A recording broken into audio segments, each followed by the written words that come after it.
राधे राधे। जय श्री कृष्ण। देवकी सुतम गोविंदम वासुदेवम जगतपते यदुवंशम समदूतम तम नमामि पुरुषोत्तम। अर्थात हे देवकी के पुत्र गोविंद, वासुदेव और जगत के स्वामी, आपको प्रणाम है। हे यदुवंश के श्रेष्ठ, हे जगन्नाथ, हे पुरुषोत्तम, मुझ पर कृपा करो, आपको नमस्कार है। प्रिय श्रोताओं, आप सभी को परमा एकादशी की बहुत बहुत शुभकामनाएं। परमा एकादशी जो कि अधिक मास की कृष्ण पक्ष की एकादशी और अधिक मास यानी पुरुषोत्तम मास भगवान कृष्ण को विशेष प्रिय मास है।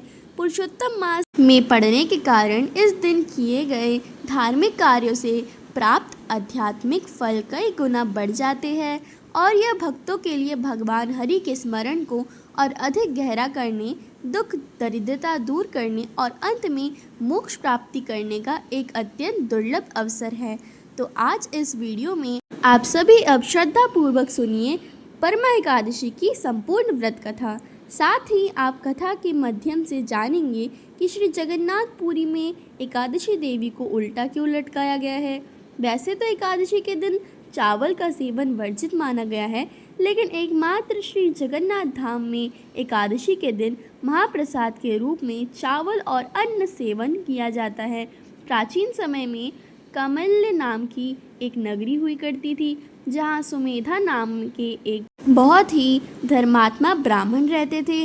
उनकी एक पतिव्रता पत्नी भी थी, लेकिन पिछले जन्म के पाप कर्मों के कारण वे दोनों पति पत्नी इस जन्म में दरिद्रता का जीवन जी रहे थे।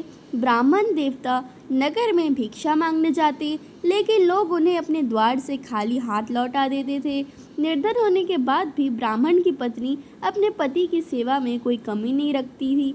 वह घर आए अतिथि को भोजन कराती, भले ही स्वयं भूखी रह जाती। एक दिन ब्राह्मण देवता ने अपनी पत्नी से कहा, हे प्रिय, जब मैं नगर में जाकर लोगों से अन्न और धन की याचना करता हूँ तो वे मेरा अनादर करके मुझे अपने द्वार से भगा देती है। लेकिन तुम तो जानती ही हो कि गृहस्थी धन के बिना नहीं चलती, इसीलिए अगर तुम्हारी सहमति हो तो मैं परदेश जाकर कुछ काम करूं। यह सुनकर ब्राह्मण की पत्नी ने विनम्रता पूर्वक कहा, हे स्वामी, मैं तो आपकी दासी हूँ, इसीलिए आपके किसी भी निर्णय का विरोध नहीं कर सकती। लेकिन यह हमारे पूर्व जन्म के किए गए कर्मों का फल है। जब मनुष्य के कर्म बुरे हो तो उसे सुमेरु पर्वत पर रहते हुए भी स्वर्ण नहीं मिलता। ईश्वर ने भाग्य में जो कुछ लिखा है उसे टाला नहीं जा सकता। इसीलिए हे स्वामी, आप अपना नगर छोड़कर परदेश जाने का विचार त्याग दीजिए और मैं भी आपका बीचों नहीं सह सकूंगी। वैसे भी पति के बिना स्त्री को सभी निंदा करते हैं। पत्नी के इस तरह कहने पर वह ब्राह्मण देवता परदेश नहीं गए। इसी तरह आर्थिक तंगी में उन ब्राह्मण दंदीप्ति का समय बीत रहा और एक दिन उसके घर कौंडिन्य ऋषि आए। ब्राह्मण सुमेधा और उनकी पत्नी ने ऋषिवर को प्रणाम किया और बोले, हे मुनिवर, आपका दर्शन पाकर आज हम धन्य हुए। अहो भाग्य हमारे जो आप द्वार पर पधारे। ब्राह्मण ने ऋषि को आदर पूर्वक भीतर बुलाया और उनकी पत्नी ने आसन बिछाकर उन्हें भोजन कराया। जब ऋषि भोजन कर चुके तो वह ब्राह्मणी कहने लगी, हे ऋषिवर, हम पति बड़ी दरिद्रता में जीवन व्यतीत कर रहे हैं, लेकिन भाग्यवश आज आप मेरे द्वार पर आए हैं, तो मुझे पूर्ण विश्वास है कि मेरी दरिद्रता नष्ट करने के लिए कोई उपाय आप अवश्य सुनाएंगे। यह सुनकर कौंडिन्य ऋषि बोले, हे ब्राह्मणी, मलमास के कृष्ण पक्ष में आने वाली परमा एकादशी का व्रत सभी पाप, दुख और दरिद्रता नष्ट करने वाले होता है। जो मनुष्य पूरी आस्था से इस व्रत का पालन करते हैं, उन्हें अपार धन की प्राप्ति होती है। यह एकादशी धन वैभव देने के साथ साथ पापों का नाश कर उत्तम गति भी प्रदान करती है। कुबेर भी परमा एकादशी व्रत का पालन कर ही धनाधिपति बने। इसी व्रत के प्रभाव से सत्यवादी राजा हरिश्चंद्र को अपना पुत्र, पत्नी और राज्य वापस प्राप्त हुआ था। इस प्रकार कौंडिन्य ऋषि ने ब्राह्मण की पत्नी को परम एकादशी के व्रत की संपूर्ण विधि बताई। इसके बाद ऋषि कहने लगे, हे ब्राह्मणी, 5 रात्रि व्रत तो और उत्तम है। परम एकादशी के दिन ब्रह्म मुहूर्त में नित्य कर्म करने के बाद पंचरात्रि व्रत आरंभ करने का संकल्प लेना चाहिए।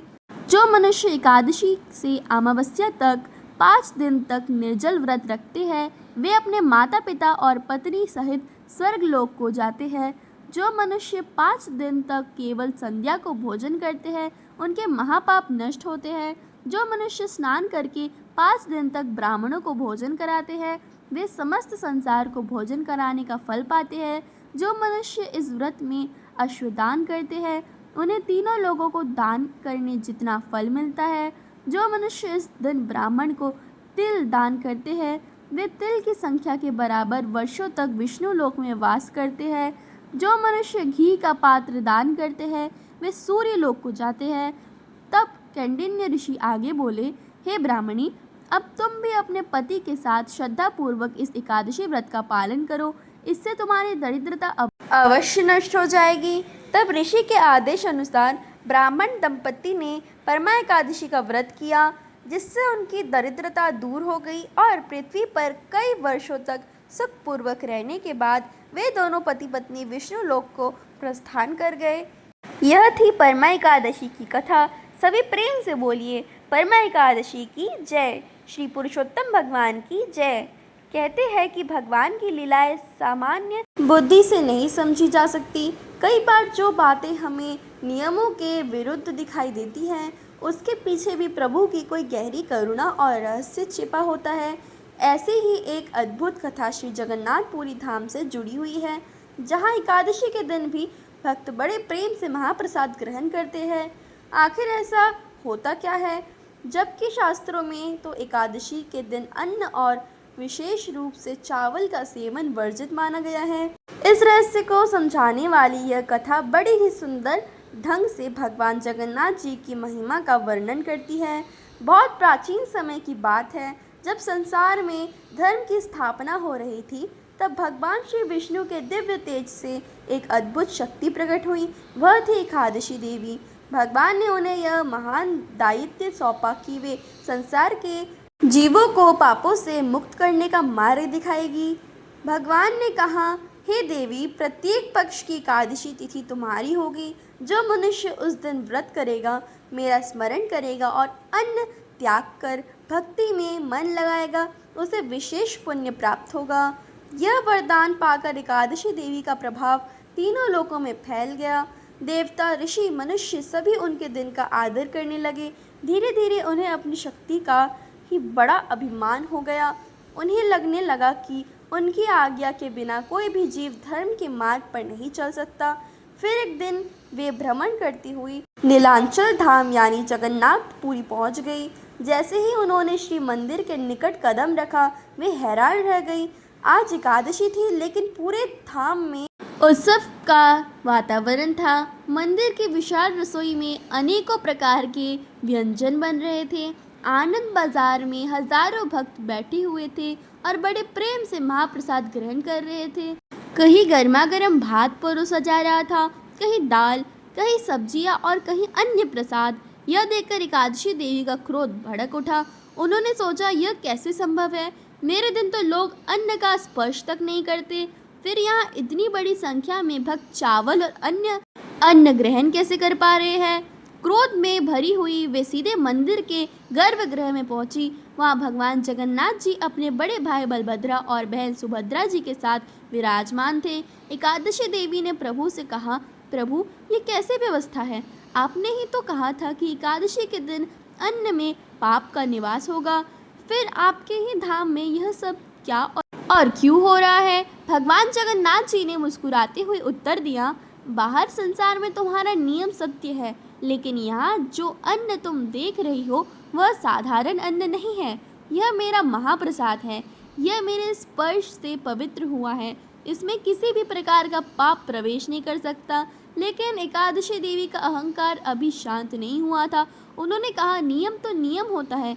अगर संसार में कोई अन्न नहीं खा सकता तो फिर यहाँ भी किसी को नहीं खाना चाहिए। यह सुनकर भगवान गंभीर हो गए। उन्होंने कहा, हे देवी, तुम्हें अपनी शक्ति का अभिमान हो गया है। तुम भूल गई हो कि महाप्रसाद केवल भोजन नहीं बल्कि साक्षात ब्रह्म स्वरूप है। जहाँ मेरा महाप्रसाद है वहाँ किसी पाप की शक्ति नहीं चल सकती। फिर भी एकादशी देवी अपनी बात पर अड़ी रही। उन्होंने निश्चय कर लिया कि वे भक्तों को महाप्रसाद ग्रहण करने से रोकेंगी। तब भगवान जगन्नाथ जी ने अपनी योग माया को प्रकट किया। क्षण भर में दिव्य शक्तियों ने एकादशी देवी को बांध लिया। उन्हें मंदिर में एक पवित्र स्थान पर ले जाकर रोक दिया गया ताकि वे महाप्रसाद की सेवा में कोई बाधा न डाल सके। अब एकादशी देवी का सारा अभिमान समाप्त हो चुका था। वे विनम्र होकर बोली, प्रभु मुझसे भूल हो गई।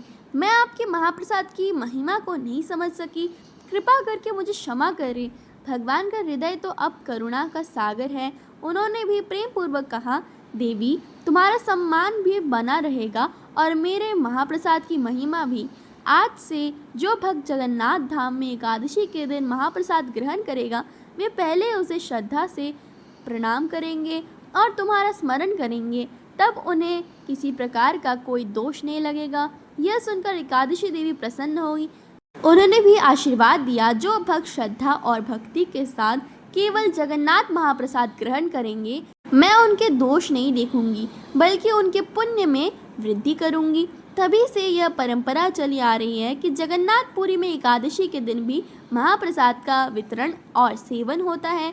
वहाँ महाप्रसाद को सामान्य भोजन नहीं बल्कि स्वयं भगवान का स्वरूप माना जाता है।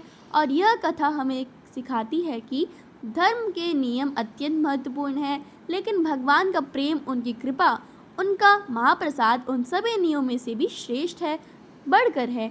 जहाँ प्रभु की विशेष आज्ञा और कृपा होती है वहाँ सामान्य नियमों का स्वरूप भी बदल जाता है। इसीलिए तो जगन्नाथ धाम में भक्त बड़ी श्रद्धा से कहते हैं, महाप्रसादे गोविंदे नाम ब्रह्माणी वैष्णवे स्वल्प पुण्यताम राजन विश्वासो नाही जायते। अर्थात महाप्रसाद भगवान गोविंद भगवान का नाम और वैष्णव उनकी महिमा पर विश्वास करना भी बड़े पुण्य का फल है। सभी प्रेम से बोलिए, जय जगन्नाथ, जय एकादशी माता। महाराष्ट्र में एक धार्मिक स्थल है पंढरपुर। कहा जाता है कि प्राचीन काल में यह पंडलिकपुर था, जो बिगड़ते बिगड़ते अपभ्रंश में पंढरपुर हो गया। 6वीं शताब्दी में यह रहने वाले भक्त पुंडलिक के कारण इसका नाम पंडलिकपुर पड़ा। भक्त पुंडलिक का नाम कृष्ण भक्तों में शामिल है, लेकिन एक बार की घटना ने भगवान भक्त के साथ साथ माता पिता का भक्त भी उन्हें बना दिया। कहते हैं कि भक्त पुंडलिक हर दिन अपने वृद्ध माता पिता की सेवा किया करते थे। इस दौरान वह हरे कृष्ण का निरंतर जप करते थे। वृद्ध और रोगी माता पिता की सेवा, उन्हें स्नान कराना, उन्हें साफ कराना, भोजन कराना, इसके बाद पैर दबाकर उन्हें सुलाना उनकी रोज की दिनचर्या थी। यह सब करने के बाद वह बाकी समय कृष्ण भक्ति में लगाया करते थे। एक दिन देवी रुक्मणी ने उनकी यह कृष्ण भक्ति देखकर श्री कृष्ण से उन्हें दर्शन देने और परीक्षा लेने के लिए कहा। देवी रुक्मणी के बार बार कहने पर श्री कृष्ण मान गए। एक दिन पुंडलिक जब अपने माता पिता के चरण दबा रहे थे तभी द्वार पर दस्तक हुई। भक्त पुंडलिक ने दरवाजे के भीतर से ही पूछा, कौन है बाहर? आज तो उनके द्वार पर साक्षात देवी रुक्मणी और श्री कृष्ण रूप बदलकर पधारे थे। आवाज़ सुनकर देवी रुक्मणी को लगा, यह कैसा भक्त है जो अपने ही प्रभु को नहीं पहचान रहा। भक्त पुंडलिक तो उस समय अपने माता पिता के पैर दबाने में व्यस्त थे। अब उन्होंने द्वार पर खड़े भगवान का स्वागत करने के बजाय अपने माता पिता की सेवा करना सर्वोपरि माना, तो उन्होंने एक ईंट भगवान की ओर सरका दी। खुद उठकर खड़े भी नहीं हुए और कहने लगे, हे प्रभु कृपया इस ईंट पर खड़े हो जाए। आप थोड़ी प्रतीक्षा कर लीजिए, मैं पहले अपने माता पिता की सेवा पूरी कर लूं। भगवान को यह देखकर बड़ी प्रसन्नता हुई कि उनका भक्त उन्हें भी छोड़कर अपने माता पिता की सेवा को प्राथमिकता दे रहा है और वे उस ईंट पर खड़े होकर पुंडलिक की प्रतीक्षा करने लगे। भक्त की इस निष्ठा को देखकर भगवान तो भाव विभोर हो गए और वे ईंट पर ही खड़े हो गए। प्रतीक्षा करते करते उनकी कमर में दर्द हुआ तो वह कमर पर हाथ रखकर खड़े हो गए और कुछ टेढ़े हो गए। ईंट पर लगातार बहुत देर तक नहीं खड़े हो सकते, इसीलिए भगवान ने अपनी दोनों पैरों को जोड़ और कमर टेढ़ी करके कमर पर अपने दोनों हाथ रखकर खड़े हो गए। ईंट पर खड़े होने के कारण उन्हें विट्ठल कहा गया और उनका यही स्वरूप लोकप्रिय हो गया। इन्हें विठोबा भी कहते हैं। उधर पिता के नींद खुलने के बाद पुंडलिक द्वार की ओर देखने लगे, परंतु तब तक तो प्रभु मूर्ति रूप ले चुके थे। पुंडलिक ने उस विट्ठल रूप को ही अपने घर में विराजमान कर लिया। यही स्थान पुंडलिकपुर या अपभ्रंश रूप में पंढरपुर कहलाया, जो कि महाराष्ट्र का सबसे प्रसिद्ध तीर्थ है। यह थी श्री विट्ठल भगवान की कथा। सभी प्रेम से बोलिए विट्ठल भगवान की जय, भक्त पुंडलिक जी की जय। अब सुनिए तुलसी माता की कथा।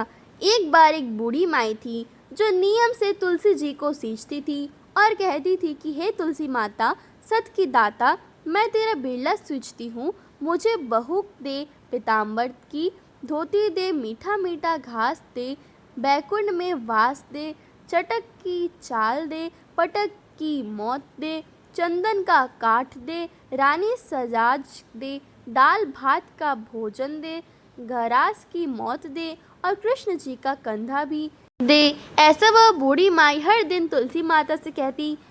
तब तुलसी माता यह सुनकर सूखने लगी। तब एक दिन भगवान ने उनसे पूछा, हे तुलसी, क्या बात है, तुम क्यों सूख रही हो? तब तुलसी माता बोली, मैं क्या बताऊँ प्रभु। तो श्री कृष्ण ने कहा कि अगर मैं नहीं पूछूंगा तो और कौन पूछेगा। तब तुलसी माता ने कहा कि प्रभु, एक वृद्ध रोज आती है और यही बात कह जाती है, मैं उसकी सारी बातें तो पूरी कर दूंगी, लेकिन कृष्ण का कंधा कहाँ से लाऊंगी। तब भगवान बोले कि हे तुलसी, जब वह वृद्ध मरेगी तो मैं अपने आप कंधा दे आऊँगा, तुम बूढ़ी माई से कह देना। उधर कुछ समय बाद वह बूढ़ी माई मर गई। जब गांव के सभी लोग उनकी अर्थी लेकर जाने लगे तो वह किसी से नहीं उठ पाई। तब भगवान एक 12 वर्ष के बालक का रूप धर आए और बालक बने श्री कृष्ण ने उन लोगों से कहा कि भाइयों, उन बूढ़ी माई के कान में मुझे एक बात कह लेने दो, शायद उठ जाए। अगर मैं उनके कान में एक बात कहूँगा तो ये ज़रूर उठ जाएंगी। तब गांव वालों ने कहा, हम तो कोशिश करके देख चुके, तुम भी कर लो। तब बालक बने श्री कृष्ण ने बूढ़ी माई के कान में कहा, हे बूढ़ी माई, मन के निकाल ले, पीताम्बर की धोती ले, मीठा मीठा घास ले, बैकुंठ का वास ले, चटक की चाल ले, पटक की मौत ले, ले कृष्ण का कंधा भी ले। यह सुनकर बूढ़ी माई हल्की हो गई। तब भगवान ने उन्हें कंधा दिया और बूढ़ी माई को मुक्ति मिल गई। हे तुलसी माता, जैसे बुढ़िया माई को मुक्ति दी वैसे सबको देना। जैसे अंत समय में बूढ़ी माई को श्री कृष्ण का कंधा मिला, वैसे ही सबको देना। सभी प्रेम से बोलिए तुलसी मैया की जय, श्री कृष्ण भगवान की जय। अगर आपको यह वीडियो अच्छा लगा तो हमारे चैनल को सब्सक्राइब कर दीजिए, वीडियो को लाइक कर दीजिए और अधिक से अधिक शेयर कीजिए। ऐसे और वीडियो के लिए हमारे चैनल को ज़रूर सब्सक्राइब कर लीजिएगा। राधे राधे।